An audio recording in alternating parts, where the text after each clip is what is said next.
Hey, what's going on everybody out there? Welcome to Gamers with Gains. Now let's talk about Kingsglaive Final Fantasy 15. If you guys didn't know already, I'll have a link in the description box below. I actually got to interview the director and the lead writer of Kingsglaive not too long ago, just before the movie came out in theaters. Now, by the time you guys are seeing this vlog, the movie has already been pulled out of theaters. It had a limited run in select locations. It wasn't going to be showing everywhere, but it will be coming out later on this month, not only on digital release, but also in a couple days afterwards it's going to be available on Blu-ray.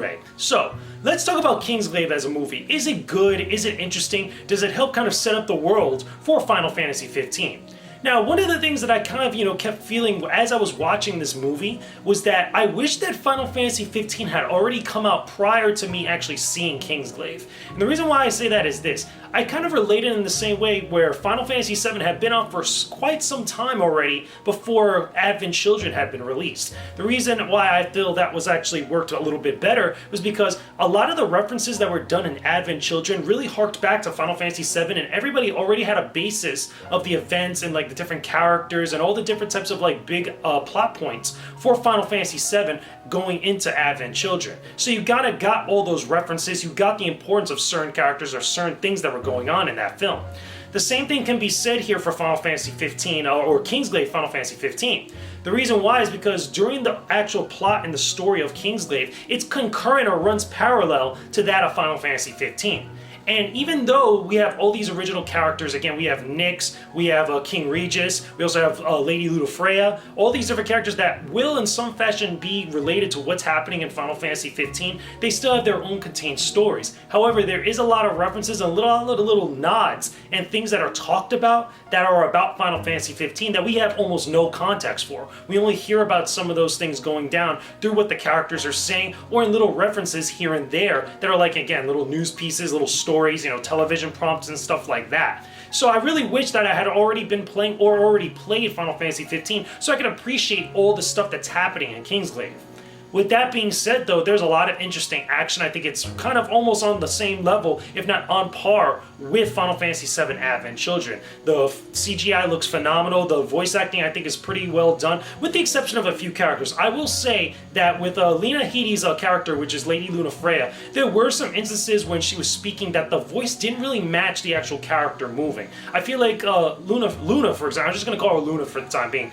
Luna, I feel like should have been maybe with a younger voice, just the way that she spoke, made her sound like a little bit more mature than what she actually looked like. It feels like the character maybe should have had a much more younger actress actually speaking for her. With that being said though, Lena Headey does a phenomenal job actually in a bunch of other parts throughout the course of the movie where she actually talks. Again, she does all these different stuff that's related to the story. She's supposed to be wed to, to Noctis. But again, there's a whole bunch of political, agenda, political kind of turmoil going on within the kingdom of Lucius. Now, again, I don't want to spoil too much of the film because I want you guys to go check it out when you get a chance. But overall, how good is the film? The film itself, I think, is interesting. If you're interested in the world of Final Fantasy 15 and you really kind of really waiting for that game to come out later this November, again, it got delayed and such, definitely check out, Kingsglaive Final Fantasy 15 when you get the chance. If you're not really kind of too much into the world just yet, or if you're not hyped up for Final Fantasy 15 as much as some other people are out there, you may want to hold off on seeing this until you play Final Fantasy 15. I really believe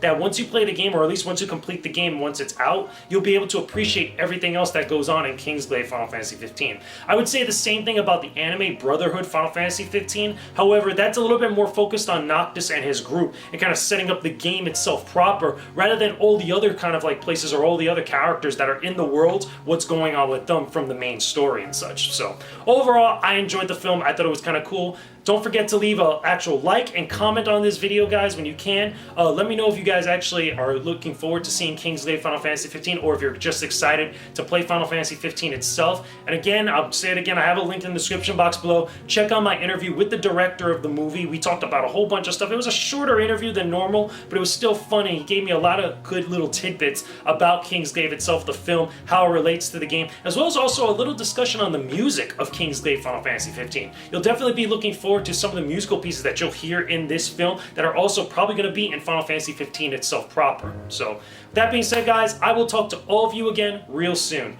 Peace out, stay epic, everybody.